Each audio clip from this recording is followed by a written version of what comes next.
إن الحمد لله نحمده ونستعينه ونستغفره ونعوذ بالله من شرور أنفسنا وسيئات أعمالنا من يهده الله فلا مضل له ومن يضلل فلا هادي له وأشهد أن لا إله إلا الله وحده لا شريك له وأشهد أن محمدا عبده ورسوله صلى الله عليه وسلم. يا أيها الذين آمنوا اتقوا الله حق تقاته ولا تموتن إلا وأنتم مسلمون. يا أيها الناس اتقوا ربكم الذي خلقكم من نفس واحدة وخلق منها زوجها وبث منهما رجالا كثيرا ونساء واتقوا الله الذي تساءلون به والأرحام إن الله كان عليكم رقيبا. يا أيها الذين آمنوا اتقوا الله وقولوا قولا سديدا يصلح لكم أعمالكم ويغفر لكم ذنوبكم ومن يطع الله ورسوله فقد فاز فوزا عظيما. أما بعد فإن خير الحديث كتاب الله وخير الهدي هدي محمد صلى الله عليه وسلم وشر الأمور محدثاتها وكل محدثة بدعة وكل بدعة ضلالة وكل ضلالة في النار. Amatenda malungi era nga majjuvu ga Allah tumusaba asookusasira n'emirembe ku mubaka Muhammad sallallahu alayhi wasallam. Naam, nga tugenda mu maaso n'omusomo gwaffe aljamu baina salatayn wa ahkamu salati almusafir, oba gwe twatuuma okugatta esswala wamu n'amateeka g'esswala y'olugendo, nga tusemberedde okubeera nti tuwunzika omusomo guno kubanga ebisinga obungi ndaba nga tugezezzaako okubeera nga tubikavalinga. Pozi nga neetonda okuba nti nno mu musomo gwe nasomesa ogwasembayo mulimu abayizi abaabuuza ebibuuzo naye ne sisobola kubeera nti ebibuuzo ebyo mbyanukula olw'okuba nti nno waliwo ebyankwata era ekumalira ddala ennaku ezo zonna mbadde nga ndi bize. Naye kyensaba saba abayizi abaabuuza ebibuuzo ne bataanukulwa basobole okugenda mu maaso n'okuddamu okubuuza ebibuuzo byo inshaallah nja kubeera nga mbyanukula.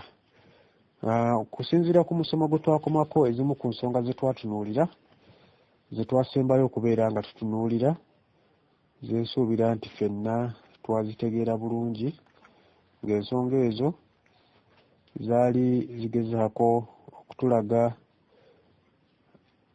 bye twali tulina okumanya mu kutambula kwaffe, bye tulina okukola ne tulaba nti omuntu bw'atuuka awantu ng'alina ekimututtewo ng'obudde bwonna akimaliriza, ne tugamba nti oyo asala ku sswala newankubadde nga si mukakafu bbanga ki yanaamalawo. Ne tulaba abavuzi b'ennyonyi, ab'eggaali z'omukka, emmeeri, tuleera n'ebidduka ebirala, ne tulaba abantu aba batambudde n'abantu baabwe wamu n'ebintu byabwe nga tebalina kitundu kimanyiddwa. Twalaba ebintu bingi okutwaliza wamu, ne tulaba omuntu ng'alina amaka abiri nga geesudde okuva ku maka agamu okugenda ku maka amalala, amakulu nga waliwo olugendo oluwerera ddala. Ne tulaba oyo ye akola atya esswala bwe zimusanga ng'avudde mu maka amalala nga tannatuuka mu maka agaddako. Ne tulaba omuntu ng'alina ky'anoonya ng'akinoonyeza wala takinoonyeza waabwe wabula gy'akinoonyeza nga wawera olugendo. Ne tulaba oyo twagamba nti oyo naye asala ku sswala okutuusa badde ewaabwe. Ne tulaba omulaala anoonya omuddo, ne tulaba nti naye abaliwanga mutambuze bw'abanga obuwanvu bwe yakatambula buwera olugendo. Ensonga ezo okusinziira nga bwe twazinnyonnyola kyensuubira nti zategerekka bulungi. Tulaba nti omuntu bw'asibibwa mu lugendo asigala asala ku sswala okutuusa lw'alituuka ewaabwe. Ne tulaba nti n'omuntu bw'agendako ewaabwe gye bamuzaala naye nga si gy'awangaalira, twagamba nti oyo akkirizibwa okusala ku sswala okuggyako ng'asazeewo n'abeererayo ddala.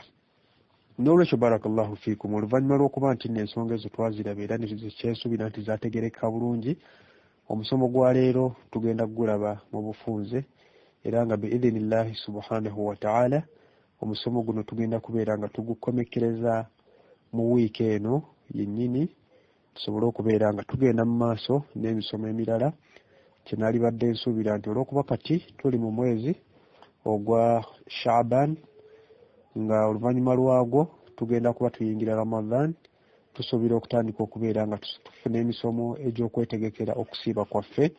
Esswala tujja kuddamu tugitunuulire oluvannyuma lw'omwezi ogwa Ramadan nga guweddeko insha Allah.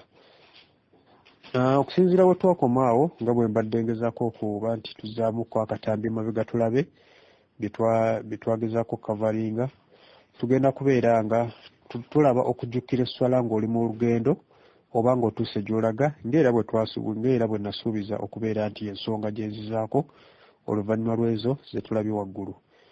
Ensonga eno tugamba nti singa omutambuze ajjukira nti bwe yabadde eka waliwo esswala gye yasadde nga talina wudu oba yagyerabidde bwerabizi okugisaala, bw'ajjukira ng'ali mu lugendo ateekwa kusaala raakanya oba bbiri.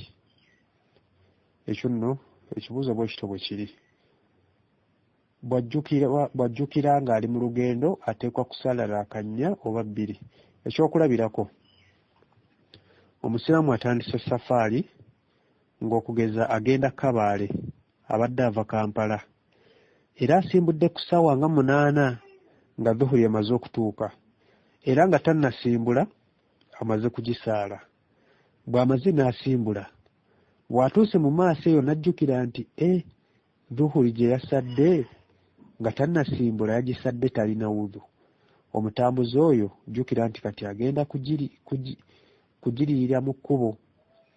Bw'atuuka okugisaala tasaala raaka 2 wadde ng'ali mu lugendo, ateekwa kugiriwa ng'asaala raaka 4 olw'ensonga nti eraaka z'esswala ezimubanjibwa ziri 4 teziri 2, era eraaka ezo yabadde wa kuzisaala nga tannasimbula.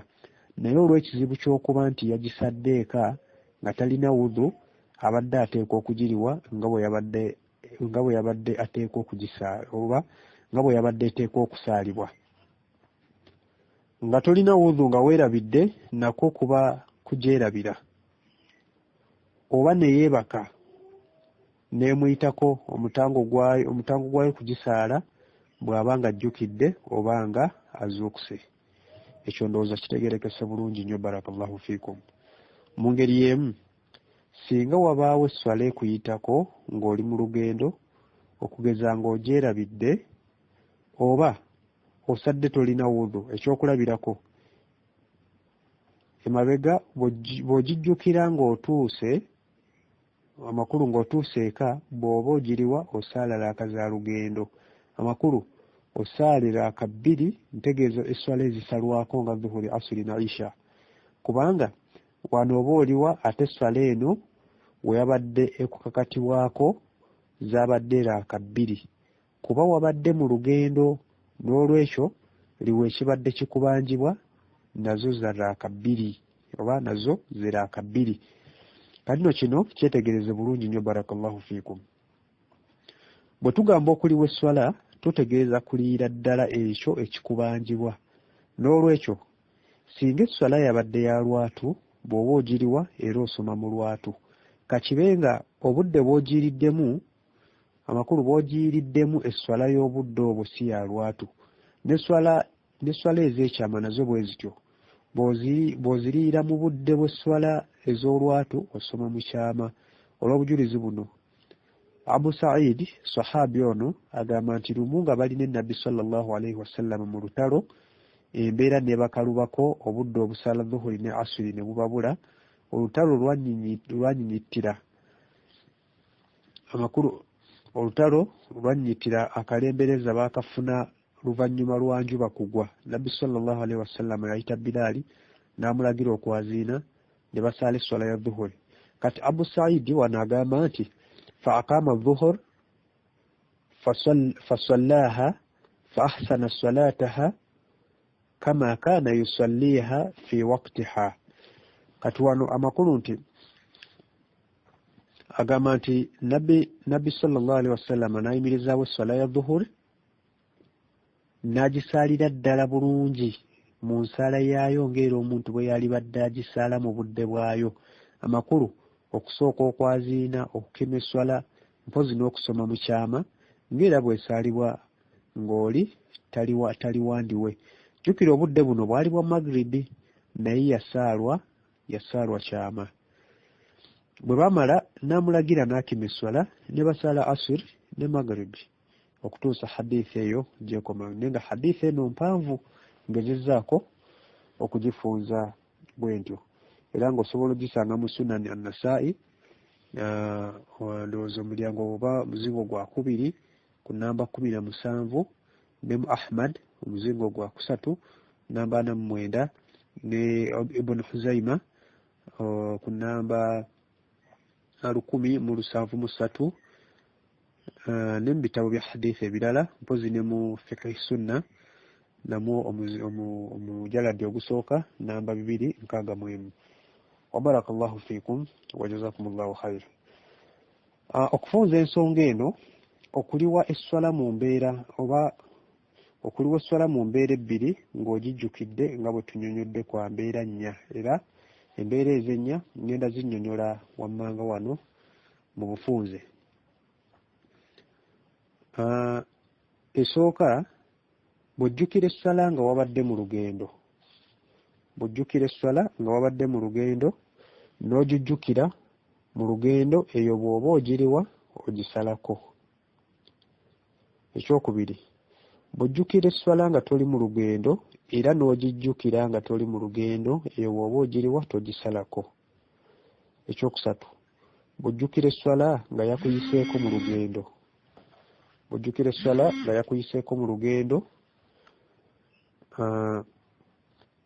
n'ogijjukira nga toli mu lugendo bw'oba ogiriwa ekituufu ogisaala raaka 2, amakulu ogisalako. Ekyokuna, bw'ojjukira esswala ng'oli mu lugendo naye nga yakuyiseeko nga toli mu lugendo, amakulu swala yabadde yawaka n'ekuyitako n'ogijjukira, naye nga mu kaseera oba mu kiseera w'ogijjukiridde nga oli mu lugendo, eyo bw'oba ogisaala toteekwa kugisalako wabula osaala rakannya.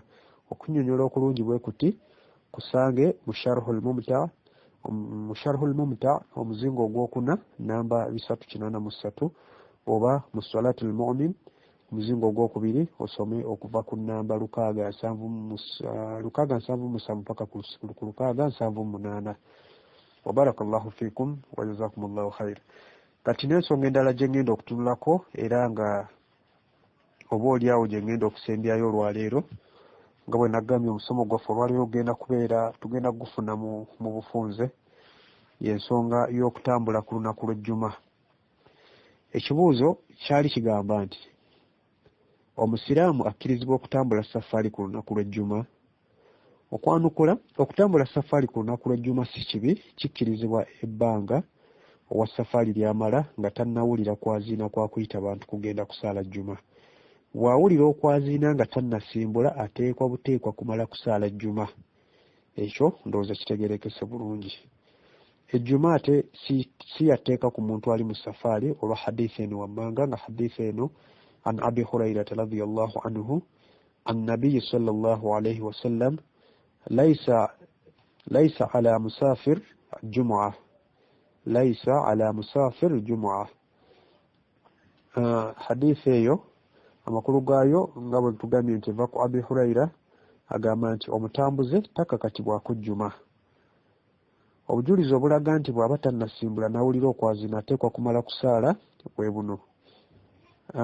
Mu Suratul Jumu'a aya ey'omwenda Allah akoowola abakkiriza ng'agamba nti ya ayyuhalladhiina aamanu idha nudiya as-salati min yawmil jumu'a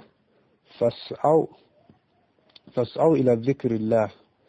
Amakulu nti Allah bwe yali agamba mu suura eno Suratul Jumu'a aya okusuusa gyekoma, atandise ng'agamba nti ya ayyuhalladhiina aamanu, abange mu abakkiriza, idha nudiya lis-salati min yawmil jumu'a, bwe mubanga mukoowoleddwa okugenda okusaala ku lunaku olw'ejjuma, musitukirengamu okugenda awali okwogerako Allah. Amakulu awagenda okusaalira esswala y'ejjuma okutuusa aya eyo gyekoma. Ate hadithi endala egamba bwe nti an Abdullahi ibn Umar radiyallahu anhuma an Nabiy sallallahu alayhi wa sallam qaal al-jumu'atu ala man sami'a al-nida'a, al-jumu'a ala man sami'a an-nida'a, hadisi eyo okutuusa gyekoma nenga ekyo kitundu kyensinza okwagalamu erimu Abu Daud namba 1056. Hadisi eno ng'eggyibwa ku Abdallah bin Umar ategeeza nti Nabbi sallallahu alaihi wasallam yagamba nti essala y'ejjuma ekakata ku oyo abawulidde okwaziina. Olw'obujulizi obwo omuntu anaatambula safaari waddembe okutandika olugendo lwe bw'aba tannawulira kwaziina okuggyako nga bw'asalawo okusaala ejjuma ayinza okufuna obuzibu. Okugeza ayinza okuba nti olugendo olwo taluliimu yekka ate nga baali nabo bagenda okutambula, amakulu bagenda okutambula nabo bwe bamuleka yandifuna obuzibu. Olwo nno amateeka gamukkiriza obutasaala jjuma. Era ejjuma bw'atagisaala ateekwa kusaala swala ya dhuhur. Mu nsala y'omuntu wa safaari amakulu asaala raaka 2. Mu ngeri y'emu singa omutambuze atuuka mu kitundu nga si kyewaabwe era nga atwalibwa nga mutambuze n'awulira okwaziina, era naye ateekwa buteekwa okugenda n'asaala ejjuma n'abantu b'ekitundu ekyo wadde ye mutambuze. Takkirizibwa kudda wali wabbali n'asaala dhuhuri nga awoza nti ejjuma tekakata ku mutambuze, ateekwa okusaala ejjuma olw'ensonga nti okwaziina kwayo akuwulidde. N'olwekyo wano tugenda kubaawo ensonga ze tugenda okugezaako okubeera nga twetegereza insha Allah, era nga saba Allah abeere nga atugasa nazo. Ng'ensonga esookera ddala okwaziina kwe twogerako kwekwo okubeerawo nga imaamu alinnye ekituuti agenda okutandika kubuulira amakulu, okusoma khutuba. Era okwo kwe kwaziina okutuufu kubanga kwe kuliko n'obujulizi obutuufu okuva ku Nabbi sallallahu alaihi wasallam. So ng'okwaziina okusooka eri abo abaziina emirundi 2 okwo tekumugaana olw'ensonga nti kubaawo nga n'ejjuma tennatandika, ate n'ekirala tekuliko njigiriza ya Nabbi sallallahu alaihi wasallam. Ensonga ey'okubiri, Nabbi sallallahu alaihi wasallam teyasaalako jjuma yonna mu buwangaazi bwe ebbanga lyonna lye yabanga mu lugendo. Ensonga ey'okusatu, omutambuze ejjuma gwekakatako yoyo ng'abadde mu kitundu oba alina w'asuzeeko ng'oluvannyuma aneeyongerayo, wabula bw'aba ng'ali mu kidduka kitambula oba kale traffic jam amukutte n'awulira okwaziina, oyo ye agenda mu maaso n'olugendo lwe. Ensonga ey'okuna siteeka kusaala swala ya jjuma mu lugendo, naye ate si musango okugisaala. Siteeka kusaala swala ya jjuma mu lugendo naye ate si musango okugisaala. Ekyokutaano, ennaku zino engeri gye waliwo emizindaalo omuntu asobola okuwulira okwaziina naye ng'ali wala nnyo ne bwe baziinidde, oyo naye akakatibwako okugenda asaale okuggyako nga ddala waali oba nga ddala wala nga ne bweba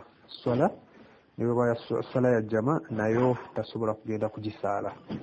Ekyomukaaga, singa omutambuze awulira okwaziina naye nga wagenda okusaalira ejjuma walala si we wawulidde okwaziina, akkirizibwa agende awalala wayagala okusaalira ejjuma. Ekyomusanvu, omutambuze bw'agenda okusaala ejjuma akkirizibwa okuba omubuulizi oba khatib, era akkirizibwa n'okuba imaamu. Nga n'ensonga gye ngenda okusembyayo, basahaba abakyaliranga Nabbi sallallahu alaihi wasallam nga bava wala bwe baatuukanga ewa Nabbi sallallahu alaihi wasallam nga nabo basaala ejjuma. Abujulizi ku nsonga eyo osobola okusoma ekitabo Asharhul Mumta omuzingo ogwokutaano, soma okuviira ddala ku namba 10 mpaka ku 14.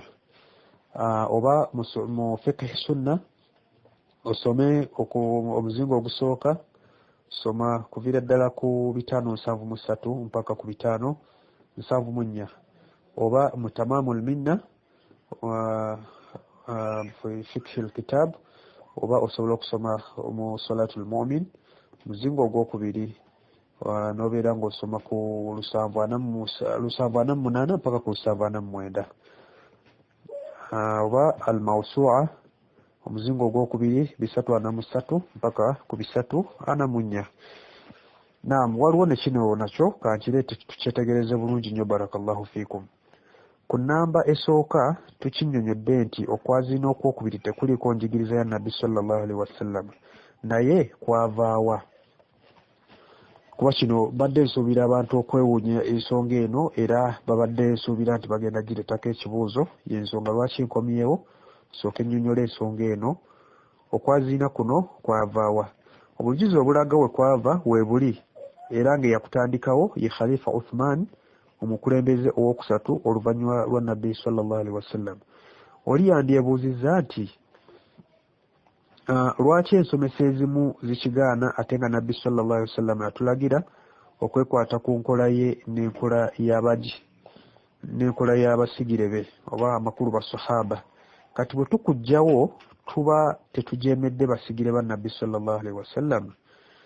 Ekibuuzo ekyo nakyo weekiri okuva mu ekyo kyennyini kyembadde zizzaako okwogera. Kati okwanukula wabillahi tawfiq wal ilmu inda Allahi azza wa jalla, kituufu Uthman radiyallahu anhu yateekawo enkola eno, naye tusaanye tutunuulire ensonga kwe yasinziira. Ekisooka, okwaziina okwokubiri okwa Uthman tekwaliwo mu bulamu bwa Nabbi sallallahu alaihi wasallam, era tekwaliwo ku mulembe gwa Abu Bakar radiyallahu anhu, nabwe kityo ku mulembe gwa Umar radiyallahu anhu. Kati Uthman radiyallahu anhu ng'afuuse omukulembeze mu kiseera ekyo, abasiraamu baali batandise okuba abangi, nga n'amayumba gaabwe gatandise okuba ewala n'omuzikiti, kuba baalina gumu ogw'e Madiina, nga n'oluusi ababeera ku mirimu gyabwe ng'egy'obutale nga buli lwe baaziina tebawulira. Uthman kwe kuteekawo okwaziina okwokubiri, era okwaziina okwasookanga tekwabanga ku muzikiti kati nga bw'olaba ennaku zino nga bwe kikolebwa, wabula omwaziini yagendanga awali abantu abo abasuubirwa okuba nga tebawulira, okugeza mu butale bwabwe, n'ayaziinira eyo basobole okuwulira. Kati ng'okwaziina okwokubiri nga kubeerawo nga imaamu alinnye ekituuti. N'olwekyo oyo yenna alina enkola eno ey'okwaziina emirundi ebiri ng'agamba nti kituufu kuba Uthman yakuteekawo, asaanye atubulire n'ensonga lwaki ayagala kubeerewo. Bw'aba nga embeera gy'alimu yeeyo yennyini ng'eya Uthman, olwo nno akkirizibwa okukuteekawo, ate era ne kufaananira ddala n'okwa Uthman. Ku mulembe gwaffe guno okwaziina okwokubiri tekwetaagisa kubaawo, kuba kati kizibu okutambula ekitundu ekiwanvu n'otasanga muzikiti, naddala mu bitundu ebirimu abantu abangi, ate nga n'egimu girina emizindaalo. Kati nga bw'otunula ennyo olabira ddala ng'okwaziina okwokubiri tekwetaagisa. Imaamu Shafi ku nsonga eno yagamba mu makulu g'ebigambo bye nti, njagala okwaziina kubeewo nga imaamu ayingidde mu muzikiti, ng'amaze n'okutuula ku kituuti agenda okusoma khutuba, oba amakulu nga imaamu olutuula ku kituuti ng'omwaziinyi atandika okwaziina. Awo Imaamu Shafi naye akikkaatiriza nti okwaziina kuba kwa mulundi gumu. Ebigambo bye bisange mu kitabo kye Al-Ummu, omujaladi ogusooka osoma okuva ku 172 mpaka ku 173. Mpunzika ngamba nti tuddeyo ku nkola ya Nabbi sallallahu alaihi wasallam ey'okwaziina omulundi gumu. Okwaziina okwo singa obeera mutambuze ne kusanga nga tonnasimbula, oteekwa buteekwa kumala kusaala jjuma, naye kuno okusooka okwo tekugaana kutandika safaari.